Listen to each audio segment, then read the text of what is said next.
selamat pagi Wida. Baik Ibu, silahkan duduk. Ya, baik Wida. Oke, baik. Selamat pagi sebelumnya. Dengan Ibu siapa? Budian Mayasari. Alamatnya di mana Bu? Jalan Telaga Sari 4, RT 31, Makam 16. Sekarang usianya berapa Bu? 27. 27 tahunnya. Jadi ada yang bisa saya bantu? Saya datang ke sini untuk mengetahui kesehatan reproduksi dan seksual bagi calon pengantin. Oh, baik. Rupanya Ibu baru mau melangsungkan pernikahan ya? Alhamdulillah. Sebelumnya sudah pernah dengar apa itu tentang seksual atau kesehatan reproduksi? Pernah sebelumnya saya mencoba mencari informasinya melalui internet atau Google. Tapi karena saya masih ragu dan belum mendapatkan penjelasan yang lebih akurat lagi, saya lebih baik mendatangi bidannya sendiri. Oke, baik. Jadi berikut ada beberapa penjelasan yang mungkin saya akan sampaikan kepada Ibu ya. Tentunya tentang bagaimana tentang kesehatan reproduksi dan seksual bagi calon pengantin, khususnya untuk Ibu Dianya.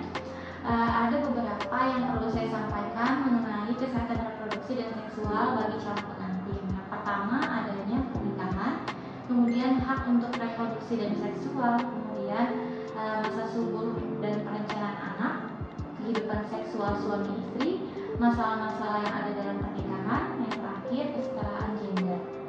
Nah, untuk yang pertama pernikahan dulu. Tentunya sangat kita ketahui bahwa pernikahan adalah ikatan lahir batin antara suami dan istri, yakni dengan tujuan untuk membentuk keluarga yang bahagia, rumah tangga yang sejahtera berdasarkan ketuhanan yang Maha Esa pasti. Kemudian ada pun persiapan fisik yang mungkin Ibu perlu siapkan, antara lain kesehatan mental, kemudian kesehatan fisik tentunya, kemudian ada kesehatan spiritual dan finansial. Untuk hak-hak reproduksi dan seksual, adapun yang bisa Ibu dapatkan dan suami antara lain adalah hak untuk mendapatkan standar tertinggi kesehatan reproduksi dan seksual.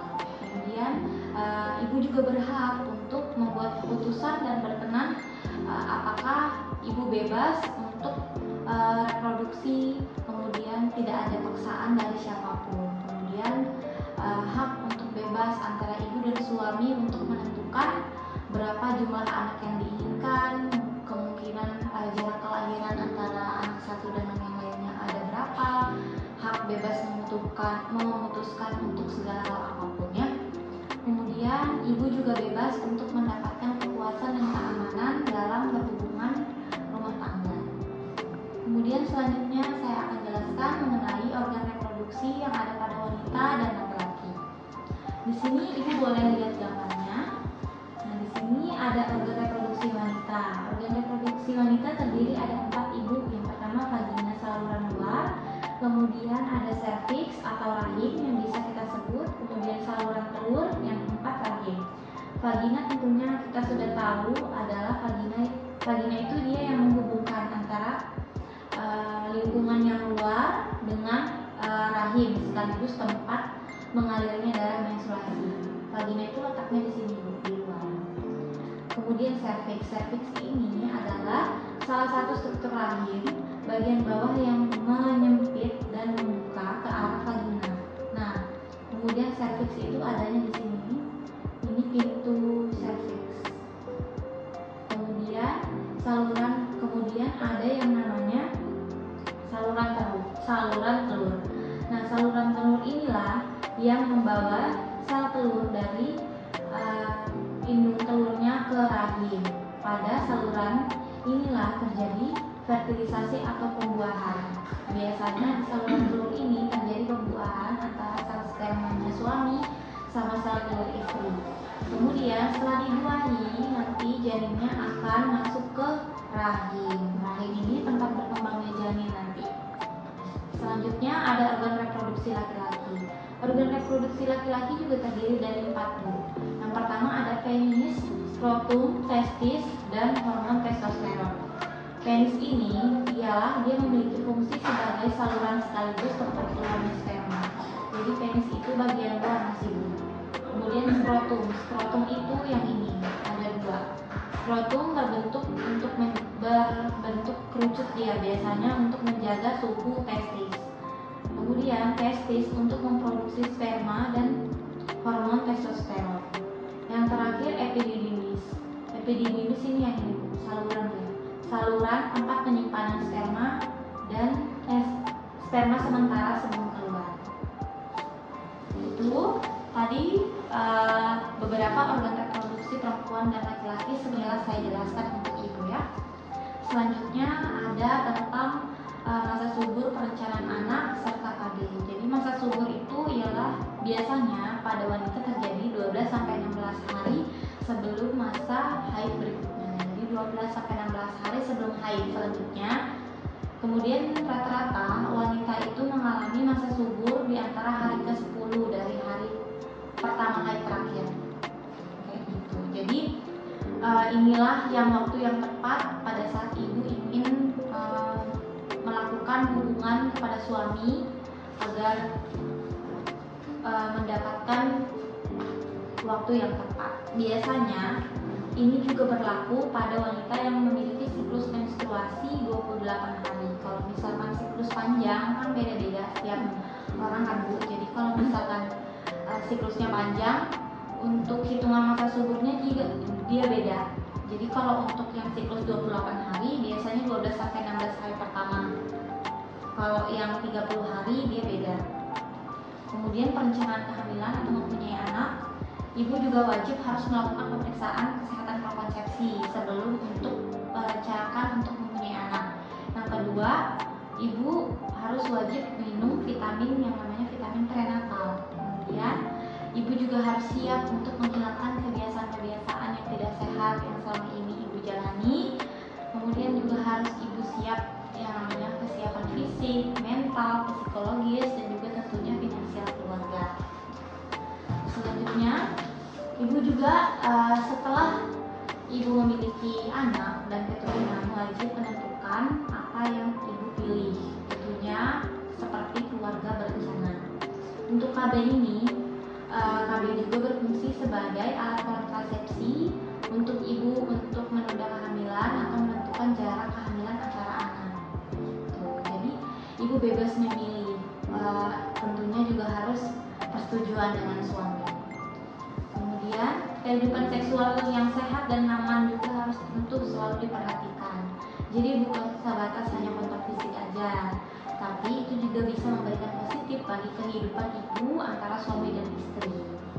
Tentunya hubungan positif tersebut juga antara lain adalah biasanya itu dengan adanya hubungan seksual, kualitas dalam berhubungan sama-sama mendapatkan kepuasan dan saling berinisiatif. Kemudian tidak boleh juga terlalu sering berhubungan. Tentunya harus ada jadwal atau tidak terlalu sering. Selanjutnya, masalah-masalah yang ada dalam pernikahan. Masalah-masalah yang ada dalam pernikahan sebenarnya banyak ya Bu, bermacam-macam. Tentunya, namun ada sedikit yang saya jelaskan mungkin yang sering terjadi dalam rumah tangga. Tentunya yang pertama adalah perbedaan pendapat. Itu pasti ya Bu, antara orang tua dan anak, antara ibu dan suami, pasti antara ibu dan mertua itu juga pasti ada perbedaan pendapat. Kemudian tinggal caranya gimana cara menyelesaikan dengan baik tanpa adanya kekerasan atau tindakan yang tidak sesuai. Kemudian biasanya paling sering adalah masalah keuangan atau ekonomi. Selanjutnya kurangnya kepercayaan atau rasa hormat pada pasangan. Biasanya tentang pernikahan udah lama atau menjalin hubungan sudah lama, tapi tetap aja karena dikecewakan jadi kurangnya kepercayaan atau rasa hormat pada pasangan sendiri. Kemudian yang sering terjadi apabila sudah punya anak, biasanya sering cekcok antara perbedaan pola asuh. Nanti ibunya mau gini, suaminya juga beda pastinya. Kemudian yang sering kita tidak inginkan yaitu kekerasan dalam rumah tangga. Kemudian belum memiliki anak. Selanjutnya intervensi mertua ataupun sering terjadinya perbedaan antara komunikasi. Seperti itu. Untuk kesetaraan gender sendiri di dalam rumah tangga, berikut itu pun ada 4. Yang pertama, kesetaraan gender dalam bentuk cinta kasih. Kemudian kesetaraan gender dalam bentuk perlindungan.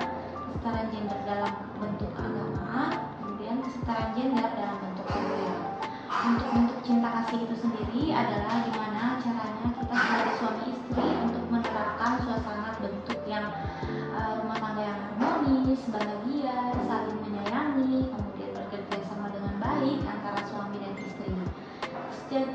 Kesejahteraan, kesetaraan gender dalam perlindungan, gimana caranya istri dan suami saling melindungi anak-anaknya, baik anak laki-laki maupun perempuan, tidak ada berbeda-beda, tetap melakukan perlindungan dengan cara yang sama.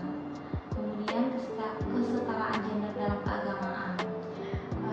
Dalam hal ini kebersamaan suami istri dalam mengembangkan kehidupan keluarganya, yakni memahami, menghayati, serta melaksanakan nilai-nilai yang terkait tentang agama.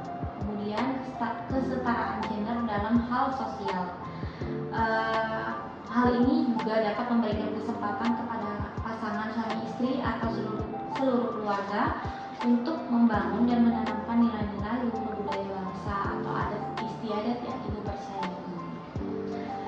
Sampai di sini, apakah ibu ada ingin yang ditanyakan? Saya rasa sudah cukup. Terima kasih informasinya buat kami.